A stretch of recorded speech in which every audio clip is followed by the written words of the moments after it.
Budget से पहले पेंशनरों की हुंकार, कलेक्ट्रेट में गूंजा 7,500 रुपए से कम मंजूर नहीं का नारा, तहसीलदार को दिया ज्ञापन। संसद के आगामी बजट सत्र से पहले अपनी मांगों को मनवाने के लिए राष्ट्रीय संघर्ष समिति के बैनर तले ईपीएस 95 पेंशनरों ने आर पार की लड़ाई का बिगुल फूंक दिया है। बुधवार को बड़ी संख्या में एकत्रित हुए बुजुर्ग पेंशनरों ने कलेक्ट्रेट कार्यालय तक रैली निकाली और जमकर नारेबाजी करते हुए विरोध प्रदर्शन किया। प्रदर्शन के दौरान तहसीलदार राजेंद्र नाथ प्रजापत को ज्ञापन सौंपा गया, जिसमें मांग की गई है कि 28 जनवरी 2026 से शुरू होने वाले बजट सत्र में केंद्र सरकार न्यूनतम पेंशन को बढ़ाकर 7,500 रुपए प्रतिमाह करने की घोषणा करे। पेंशनरों का कहना है कि वे वर्षों से कोषागार समिति की सिफारिशों को लागू होने का इंतजार कर रहे हैं, लेकिन हर बार उन्हें केवल झूठा आश्वासन ही मिलता है। ज्ञापन में इस बात पर गहरा रोष जताया गया कि एक तरफ ईपीएफओ का फंड स्थापना के समय से ही अधिशेष में है, वहीं दूसरी तरफ श्रम मंत्रालय संसद में फंड की कमी का गलत हवाला दे रहा है।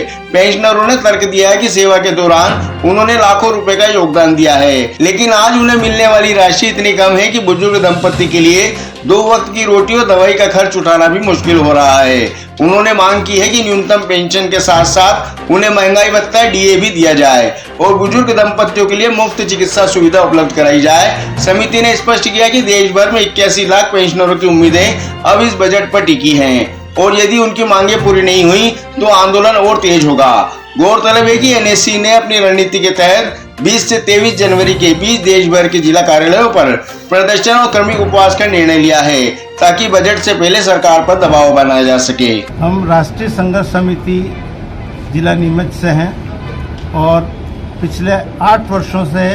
हमारी जो न्यूनतम पेंशन की जो वृद्धि के लिए मांग सतत जारी है और इस सिलसिले में बुल्डाना महाराष्ट्र में हमारे कर्मचारी साथी पिछले 7 वर्ष पूर्ण होने के 8वें वर्ष शुरू हो गया है और वो अनवरत क्रमिक अनशन कर रहे हैं, लेकिन केंद्र सरकार द्वारा आज तक हमारी मांगे किसी भी प्रकार से मंजूर नहीं की है और जो 1,000 रुपये मिनिमम तय कर रखा है उसमें 1 रुपये की भी वृद्धि नहीं हुई और पिछले 8 वर्षों संघर्ष चल रहा है। इस सिलसिले में उन्हीं के संदर्भ में हमने आज पूरे देश के जिला कार्यालयों पे, ईपीएफओ पे, सभी पे हम ज्ञापन प्रस्तुत कर रहे हैं कि आगामी बजट सत्र में हमारी जायज़ मांगों को सुनी जाकर उनके ऊपर उचित निराकरण कर जो डिमांड है 7,500 रुपये प्लस डीए, पति पत्नी को चिकित्सा सुविधा और 95 के पहले के जो कर्मचारी हैं उनको कम से कम 5,000 रुपये और सभी को हायर पेंशन का लाभ दिया जाए। तो ये 4 मांगें हमारी पिछले 8 वर्षों से जारी है।